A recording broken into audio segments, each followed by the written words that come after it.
Kembali lagi di channel Bangs Adit Channel. Sehat selalu, berkah selalu. Terima kasih yang sudah setia dan support channel kami. Selamat menikmati cerita hari ini. Ekspresinya tetap dingin dan tegas, tangan kirinya bertumpu pada sandaran tangan, jari-jarinya mengetuk ringan pada sandaran tangan yang dingin dan berlapis emas, menghasilkan suara yang halus dan berirama.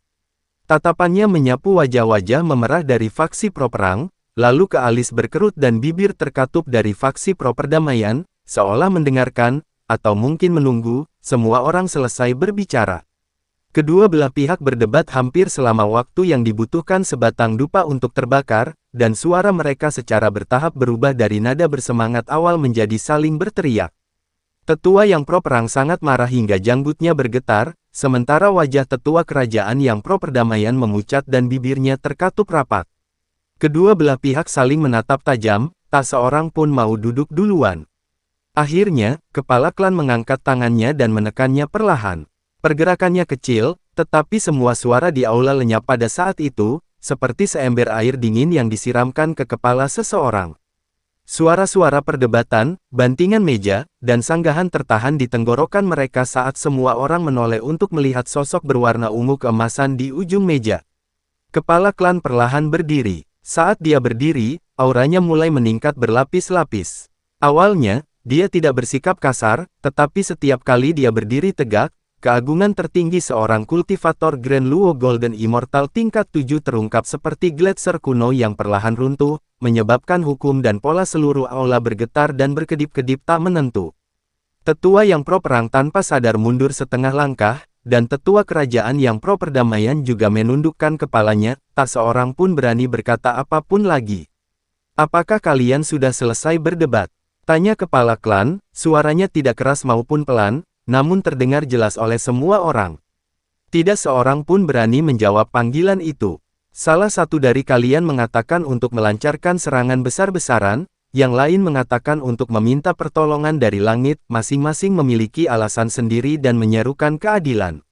Tatapan pemimpin klan perlahan menyapu seluruh area, suaranya masih tenang, tetapi perasaan tertekan yang terkandung dalam ketenangan itu lebih menyesakkan daripada raungan apapun, tapi aku sudah duduk di sini mendengarkan kalian semua berdebat untuk waktu yang lama, dan tak seorang pun dari kalian mampu mengatakan apapun kepadaku. Sebenarnya apa latar belakang kultivator yang membunuh 327 anggota klan saya? Dari mana asal dao kekacauan miliknya? Apakah ada kekuatan lain di baliknya? Apakah masuknya dia ke surga ke-23 itu tidak disengaja atau disengaja? Seluruh aula dipenuhi dengan keheningan yang mencekam. Kelompok pendukung perang membuka mulut mereka, tetapi tidak dapat mengucapkan sepatah kata pun. Kelompok pendukung perdamaian menundukkan kepala mereka, sama-sama terdiam. Pemusnahan pasukan perbatasan telah membuatku lebih marah daripada kalian semua. Dari 327 lentera jiwa itu, setengahnya dinyalakan oleh tanganku sendiri. Suara sang patriark akhirnya terdengar dingin, tetapi amarah tetaplah amarah, dan keputusan tetaplah keputusan. Aku telah memerintah klan Dewa Liu Chen selama puluhan ribu tahun, bukan dengan menggedor meja dan bersuara paling keras, tetapi dengan memahami situasi sebelum bertindak. Dia berbalik, pandangannya tertuju pada langit luas di luar aula utama, dan terdiam sejenak. Lewati perintah ini, ia berbicara, setiap kata jelas dan tegas. Pertama, segera batalkan perintah untuk meluncurkan ekspedisi. Semua pasukan elit markas besar ibu kota ilahi harus tetap berada di tempat. Tidak seorang pun boleh terlibat dalam pertempuran tanpa perintah tertulis pribadi saya. Kedua, para pengintai rahasia paling elit harus direkrut dari dinas rahasia dan segera disusupkan ke kota Falling Star. Mereka harus mencari tahu semua detail tentang orang ini secepat mungkin, identitasnya, asal-usulnya, garis keturunannya, kekuatan tempurnya yang sebenarnya, apakah dia memiliki kaki tangan, dan apakah dia memiliki latar belakang di alam atas. Aku perlu tahu segala sesuatu tentang dia, bahkan kapan dia makan dan kapan dia tidur. Dia berhenti sejenak, suaranya menjadi lebih dalam. Ketiga, kirim seseorang untuk menghubungi 24 surga untuk menyelidiki reaksi para dewa alam atas.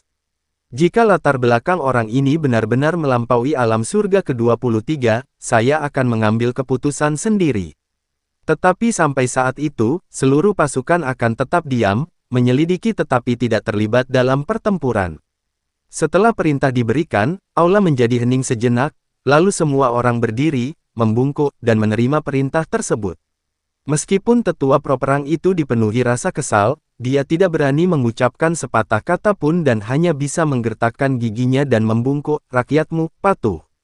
Para tetua dari faksi perdamaian juga membungkuk dan diam-diam menghela napas lega.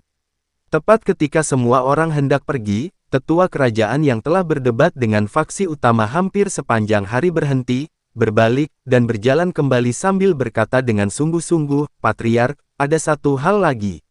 Penguasa kota Bintang Jatuh, Si Linyuan, telah sepenuhnya tunduk pada hal itu.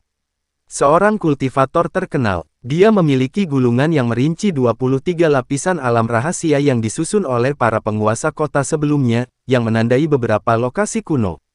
Lokasi segel, fragmen nuklir ekstraterestrial yang tersebar di dalam area tertutup itu, kemungkinan besar adalah apa yang ingin dikumpulkan oleh kultivator itu selanjutnya. Mari, pemimpin klan itu berhenti sejenak, lalu perlahan berbalik. Tanah tersegel kuno, suaranya berubah dingin. Segel di tempat-tempat itu telah mengendur selama ribuan tahun, dan pecahan nuklir terus-menerus merembes keluar. Tempat-tempat ini selalu menjadi sumber daya vital yang secara diam-diam dikendalikan oleh ras kita. Jika dia mengincar tempat-tempat itu, kalau begitu, kita sama sekali tidak boleh membiarkan dia berhasil. Tetua kerajaan itu berkata dengan suara berat, jika dia mengumpulkan sejumlah besar puing nuklir, konsekuensinya akan tak terbayangkan. Pemimpin klan itu terdiam sejenak, lalu akhirnya mengangkat matanya untuk memandang hamparan awan yang luas di luar aula utama. Suaranya sedingin embun beku, "Perintahkan semua penjaga di perbatasan untuk mengawasi dengan cermat pergerakan situs-situs kuno yang disegel itu. Jika Anda menemukan tanda-tanda bahwa dia mendekat, segera laporkan, dan saya akan mengambil keputusan. Tetapi sebelum saya memberi perintah, tidak seorang pun boleh bertindak tanpa izin, dan tidak boleh memberitahunya." Perintah-perintah tersebut diteruskan dari satu tingkatan ke tingkatan lainnya, dan semua orang menerima perintah mereka dan meninggalkan aula utama. Token yang hancur di atas altar berlapis emas itu disingkirkan dengan hati-hati oleh petugas. Lebih dari 300 lampu jiwa di kubah yang kosong tetap gelap gulita, seperti kekosongan yang tak pernah bisa disembuhkan. Setelah semua orang pergi, pemimpin klan berdiri sendirian di tengah aula utama, menatap arah kota Bintang Jatuh yang samar-samar terlihat di cakrawala yang jauh, matanya dipenuhi campuran emosi yang sangat kompleks. Kemarahan, ketakutan, kehati-hatian, dan kegelisahan samar yang bahkan ia sendiri enggan akui, semuanya bercampur aduk, membebani hatinya. Untuk pertama kalinya dalam puluhan ribu tahun, ia ragu apakah keputusannya untuk tetap tidak aktif itu benar atau salah. Intuisi mengatakan kepadanya bahwa kemunculan biksu berjubah abu-abu itu jauh lebih dari sekadar insiden tak terduga di perbatasan. Cahaya pedang berwarna abu-abu keunguan, lebih dari 300 lampu jiwa yang padam, dan 4 kata, "Luo Agung Kekacauan," semuanya secara diam-diam menyampaikan hal yang sama, hari-hari damai yang telah dijalani klan Dewa Liu Chen mungkin telah berakhir. Angin di luar aula utama bertiup masuk melalui jendela, membuat dasar-dasar lampu jiwa yang kosong bergemerincing lembut, seolah-olah seseorang sedang membunyikan lonceng dengan lembut di kejauhan, tetapi tidak ada yang menjawab. 3 hari bukanlah waktu yang lama maupun singkat. Kota Falling Star dibersihkan dalam waktu 2 hari. Senjata-senjata suci yang rusak dilebur menjadi batangan besi dan ditumpuk di gudang, sementara darah suci emas yang telah mengeras dibersihkan dengan hati-hati oleh para kultivator menggunakan kekuatan spiritual mereka. Retakan yang hangus itu diisi dan dipadatkan kembali. Meskipun masih ada beberapa jejak yang tersisa, setidaknya Anda tidak bisa mengetahui betapa mengerikannya pertempuran itu ketika berjalan di jalan. Aktivitas kota pulih lebih cepat dari yang diperkirakan. Bahkan sebelum kegembiraan karena selamat dari bencana mereda, kios-kios kecil dan kedai teh sudah mulai bermunculan secara sporadis di jalanan.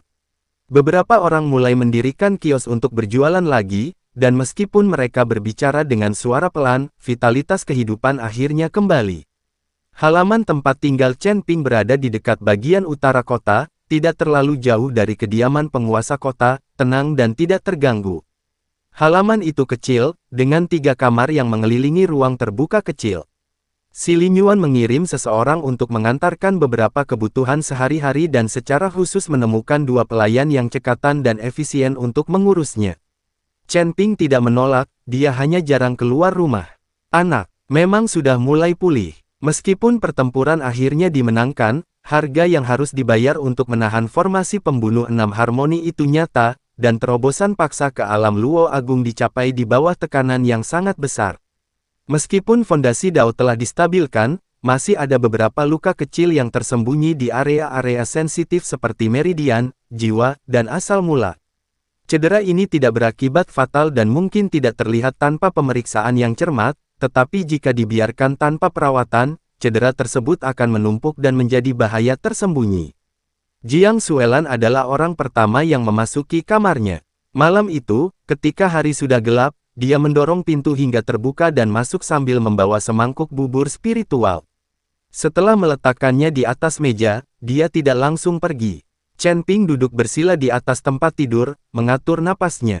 Dia mendongak menatapnya, dan matanya memancarkan cahaya samar, emosi yang sulit dia gambarkan. Cedera Anda bukan hanya cedera permukaan. Dia berbicara, suaranya jernih dan tenang tetapi tidak kasar, saya menjelajahi. Saya memeriksa aliran energi spiritual di sekitar tubuh Anda, dan ada beberapa titik di meridian Anda yang masih sedikit lambat. Anda terlalu bersemangat untuk memperkuat wilayah kekuasaan Anda tidak punya waktu untuk menyempurnakan beberapa detail yang lebih halus. Kondisinya akan membaik dengan sendirinya dalam beberapa hari, kata Chen Ping. Kami akan berangkat dalam beberapa hari lagi. Jiang Xuelan berjalan ke samping tempat tidur dan duduk, menatapnya dengan mata birunya yang dingin. Aku akan membantumu. Meskipun asal Xuan Bing sebagian ditekan oleh energi ekstraterestrial di sini, aku tidak kalah berpengalaman darimu dalam memperbaiki meridian. Denyut nadi. Ketika dia berkata, membantumu, yang dia maksud lebih dari sekadar memperbaiki meridian. Setelah malam itu, ketujuh peri itu juga bergantian memasuki kamarnya. Wanita tertua yang mengenakan gaun merah adalah yang pertama. Ia jauh lebih terus terang daripada Jiang Xuelan. Setelah memasuki ruangan, ia melirik Chen Ping dan berkata, Tuan muda, jangan bergerak, saya akan melakukannya, lalu ia menawarkan diri. Gadis kedua berbaju oranye dan gadis ketiga berbaju kuning datang bersamaan, diikuti oleh gadis keempat berbaju hijau dan gadis kelima berbaju biru. Gadis keenam berbaju biru berbicara. Setelah masuk, Sao dengan sederhana dan tenang melepas pakaian luarnya. Lalu dia berbaring di samping Chen Ping. Yang terakhir masuk adalah Azi. Setelah dia masuk, warna merah. Dia membenamkan wajahnya di selimut dan berbisik, Tuan muda, makanlah aku. Para saudari bilang kau juga memakan mereka. Setelah mendengar perkataan Azi, Chen Ping mengerti maksudnya. Tutup matamu, kata Chen Ping, lalu perlahan menundukkan kepalanya. Tidak ada orang luar di rumah itu, para pelayan yang seharusnya berjaga sudah lama disuruh pergi, dan halaman rumah itu sunyi seperti pulau terpencil. Suara-suara samar itu tertelan oleh dinding dan tirai, dan tidak terdengar bahkan dari jarak setengah langkah ke halaman. Chen Ping tidak sengaja memanfaatkan energi spiritual yang diperoleh dari kultivasi ganda, dan dia juga tidak sengaja mengejar peningkatan tingkat kultivasinya. Dia menggunakan seluruh kekuatan yang didapatnya untuk memperbaiki luka-luka kecil yang tersembunyi di tubuhnya, secara bertahap menggabungkan energi primal unik dari 7 individu ke dalam struktur meridiannya, seperti menyetrika kerutan pada selembar kain. Ketika dia membuka matanya pada pagi hari ketiga, auranya telah sepenuhnya stabil. Semua perasaan stagnasi yang hampir tak terasa itu lenyap, dan aku merasa seolah-olah telah sepenuhnya berubah, tenang dan sempurna. Jiang Xuelan datang untuk menemaninya di malam terakhir. Dia tidak lagi menyebutkan tentang cedera tersembunyi pada meridiannya, dia hanya berbaring di sampingnya, bernapas dengan teratur, seolah-olah dia akhirnya melepaskan ketegangan yang telah lama menyelimutinya. Pada hari ketiga saat senja, Chen Ping memanggil Xuan Zhenzi dan 7 peri ke halaman. Aku akan pergi mencari pecahan nuklir. Kalian semua tetap di Falling Star City dan tunggu kabar selanjutnya. Xuan Zhenzi mengerutkan kening sedikit, aku akan ikut, untuk berjaga-jaga jika terjadi sesuatu di jalan. Kota ini lebih membutuhkanmu untuk menjaganya. Chen Ping menyela perkataannya. Ketujuh orang itu ada di sini, dan kultivasi mereka belum pulih sepenuhnya. Jika ras ilahi mengirim orang untuk menyelidiki saat aku pergi, seseorang perlu berada di sana untuk mengawasi. Aku lebih mempercayaimu untuk tetap di sini daripada aku. Xuan Zhenzi berhenti sejenak, lalu melirik 7 sosok yang berdiri di belakangnya. Wanita tertua berbaju merah melindungi Azi di sisinya, sementara wanita kedua berbaju oranye meletakkan tangannya di bahu wanita ketiga berbaju kuning. Semua orang mendengarkan, dan tidak ada yang menunjukkan tanda-tanda panik. Dia menghela napas, lalu akhirnya mengangguk, baiklah. Tapi jangan terlalu memaksakan diri begitu kau berada di luar sana. Jika kau bertemu sesuatu yang tak bisa kau atasi, mundurlah saja. Tidak ada yang perlu malu. Aku tahu, Chen Ping mengangguk. Jiang Xuelan berdiri di sampingnya, setelah berganti pakaian mengenakan jubah ketat yang memudahkan pergerakannya. Rambutnya yang panjang dan biru es diikat ke belakang, dan peta giok yang telah disiapkan si Lin Yuan berada di dalam tas penyimpanan di pinggangnya. Dia tidak banyak bicara, hanya berdiri di belakang Chen Ping selama 2 menit. Tempat itu sunyi senyap seperti bayangan. Azi berlari menghampiri Chen Ping, mendongak menatapnya dengan mata berbinar, "Tuan muda, hati-hati." Chen Ping menatapnya, lalu dengan lembut menepuk bagian atas kepalanya, "Mem." Lalu dia berbalik, membawa Jiang Xuelan ke udara, dan seberkas cahaya abu-abu keunguan menerobos langit ungu gelap, melaju menuju segel kuno pertama yang ditandai di peta. Lokasi yang disegel tersebut terletak di ngarai terpencil lebih dari 20.000 mil di barat laut Falling Star City. Perjalanan sejauh lebih dari 20.000 li akan memakan waktu setidaknya 5 atau 6 hari bagi seorang kultivator biasa. Chen Ping memimpin Jiang Xuelan dalam perjalanan cepat, tidak berniat menempuh seluruh rute sekaligus. Mereka beristirahat saat dibutuhkan dan mengambil jalan memutar jika perlu, tanpa merasa tidak sabar atau gelisah. Pada hari pertama, mereka menempuh perjalanan hampir 8.000 li, sekitar 4.000 km. Saat malam tiba, mereka berhenti untuk beristirahat di punggung gunung yang terpencil. Tidak ada pepohonan di sekitar, hanya lapisan batuan ungu gelap yang terbuka, dan bau karat logam yang samar memenuhi udara. Suasana di Xingcheng jauh lebih kaya. Chen Ping duduk di permukaan batu yang relatif datar. Keluarkan peta dan buku giok yang diberikan kepadanya oleh si Lin Yuan, dan gunakan kekacauan itu. Cahaya redup yang terkondensasi dari sumber tersebut memeriksa kembali lokasinya. Dengan kecepatan ini, kita seharusnya tiba besok malam, katanya.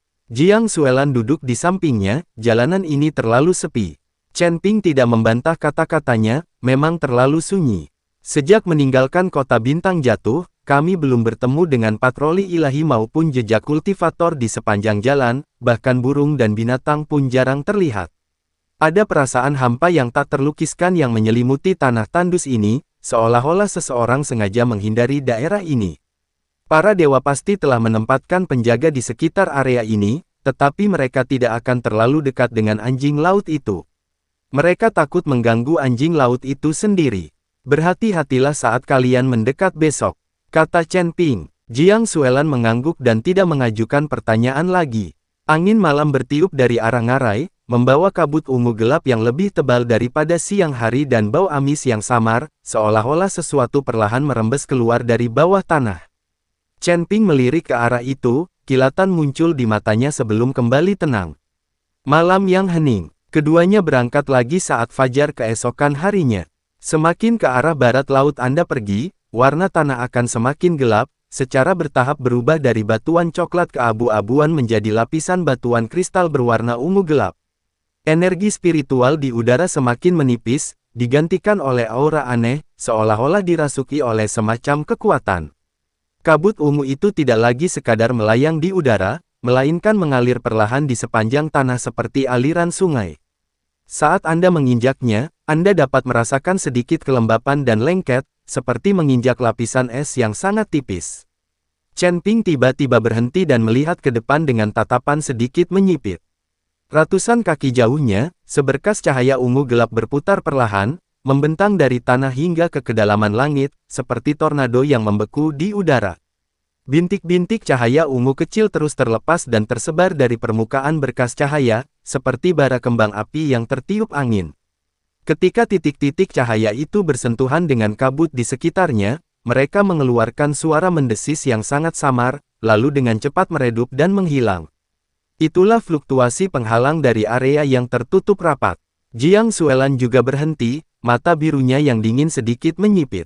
Seseorang mengganggu penghalang itu, sepertinya penghalang itu tidak mengendur secara alami. Chen Ping tidak terburu-buru mendekat. Indra ketuhanannya diam-diam meluas, dan setelah beberapa saat ia bergumam setuju dengan lembut, ada orang di luar. Lebih dari satu, mereka sedang menggali sesuatu untuk menembus penghalang. Mendekat. Keduanya bergerak dengan tenang, menempel pada permukaan batu saat mereka perlahan mendekat. Semakin jauh Anda berjalan, suara-suara semakin jelas terdengar, dan sesekali Anda dapat mendengar teriakan kasar dan suara benturan logam. Setelah melewati sebuah batu besar berwarna ungu gelap, pemandangan di hadapan kami pun terungkap sepenuhnya. Itu adalah retakan besar, lebarnya sekitar puluhan meter, memanjang jauh ke dalam tanah. Bagian bawahnya tertutup oleh lapisan setebal 1,5 lapis.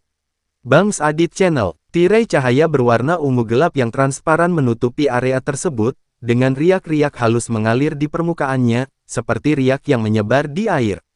Sekitar selusin biarawan, mengenakan baju zirah kulit compang camping dan berwajah pucat, mengelilingi celah tersebut.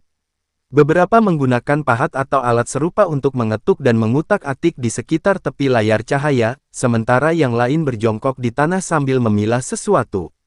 Beberapa kantong kain yang setengah penuh juga tergeletak di dekatnya. Para kultivator di sana umumnya tidak terlalu kuat, tingkat tertinggi hanya peringkat keempat dari alam abadi emas Luo Agung, dan beberapa lainnya bahkan berada di peringkat pertama dari alam abadi emas Luo Agung. Gerakan mereka canggung dan terburu-buru, jelas menunjukkan bahwa mereka bukanlah penambang profesional yang terlatih, melainkan biarawan pengembara yang terpaksa datang ke sini untuk mencari nafkah. Ketika Chen Ping dan Jiang Xuelan muncul dari balik batu, para kultivator tiba-tiba berdiri tegak. Sebagian orang mundur sambil menggenggam pahat mereka, sementara yang lain secara naluriah meraih pisau pendek di pinggang mereka. Semua mata tertuju pada Chen Ping, dipenuhi rasa takut dan kewaspadaan yang luar biasa. "Siapa?" Biksu tertua berbicara dengan suara tegang, sebuah pahat dipegang horizontal di depannya, "Ini adalah zona terlarang bagi para dewa. Jika kalian tidak ingin mati, pergilah dari sini." Dia berhenti di tengah kalimat. Tatapannya tertuju pada jubah abu-abu Chen Ping yang, meskipun compang camping, tetap bersih, lalu menyapu wajah Jiang Xuelan yang dingin dan anggun di sampingnya. Kemudian, seolah baru menyadari sesuatu, pupil matanya tiba-tiba menyempit. Bibirnya bergerak beberapa kali, lalu suaranya tiba-tiba merendah, dipenuhi keraguan, kau dari kota bintang jatuh."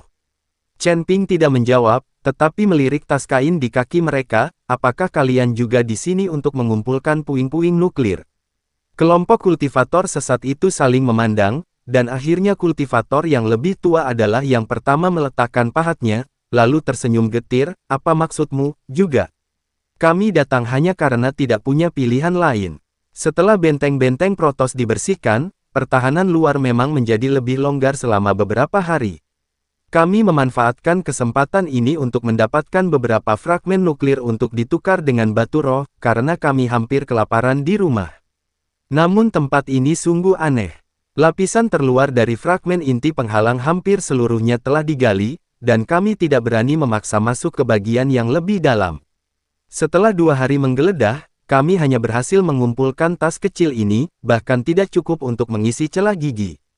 Sambil berbicara, dia dengan santai menendang tas kain di kakinya, menyebabkan tas itu miring dan memperlihatkan isinya. Fragmen-fragmen berwarna ungu tua yang tersebar itu lebih kecil daripada yang pernah dikumpulkan Chen Ping di ngarai sebelumnya, dan warnanya keabu-abuan, menunjukkan bahwa fragmen tersebut tidak cukup murni dan mengandung banyak kotoran. Kemurnian puing-puing nuklir di daerah ini semakin memburuk. Seorang kultivator muda lainnya berjongkok di tanah, memegang pecahan yang hampir tak terlihat di tangannya. "Dulu, kami bisa menggali potongan seukuran kuku jari, tapi sekarang semuanya seperti ini." Bubuk tersebut praktis tidak signifikan. Chen Ping berjalan ke tepi layar cahaya, berjongkok, dan meletakkan tangannya di layar cahaya. Kekacauan purba itu diam-diam meresap ke dalamnya, dan dia bisa merasakan bahwa penghalang itu membusuk dengan kecepatan yang sangat lambat.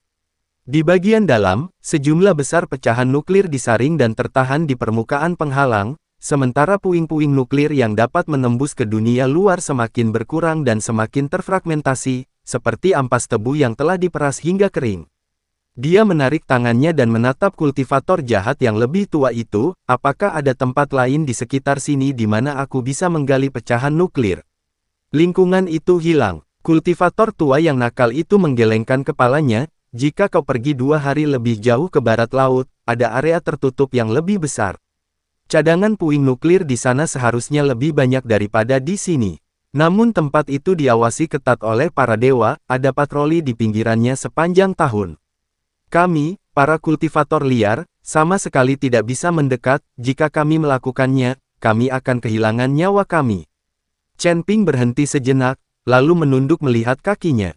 Dia mengeluarkan sekantong batu roh dari cincin penyimpanannya dan melemparkannya, sambil berkata, aku akan membeli sekantong sisa biji-bijian itu.